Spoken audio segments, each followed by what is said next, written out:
Hello, hi everyone, সবাই কেমন আছো? আজকের দিনটা আমার কাছে অনেক স্পেশাল ছিল। যদিও আজকের দিনটা না, ডেটটা ছিল 24 তারিখে। ভিডিওটা আমার আপলোড করতে অনেক টাইম লেগে গেল। আজকে ছিল আমার ছেলের জন্মদিন। সকাল থেকে অনেক ভালো লাগছিল, অনেক এক্সাইটেড ছিলাম, কারণ আমার সোনা আজকে 4 বছর পূর্ণ হয়ে 5 বছরে পা দিল।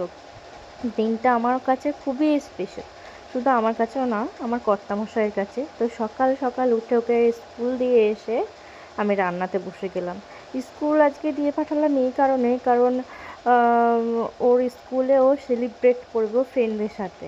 তো এটা একটা খুব মজার বিষয়, ফ্রেন্ডদের সাথে সেলিব্রেট করা। তো আমি রান্না করে নিয়েছিলাম পটল ভাজা, বেগুন ভাজা, শাক ভাজা।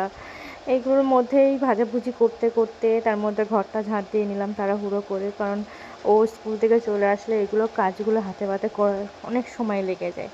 তার মধ্যে ওর জন্য আমি করে নিয়েছিলাম অরেঞ্জ জুস, কারণ স্কুল থেকে এসে অরেঞ্জ জুস খেতেও চাই আর কি। তারপর আমি এই দেখো দেশি মুরগি রান্না করেছিলাম, সঙ্গে একটা মাছের মাথাও করেছিলাম।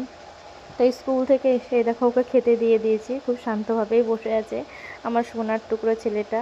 চলো, ও খাওয়া শুরু করলো। ভালো থেকো সবাই।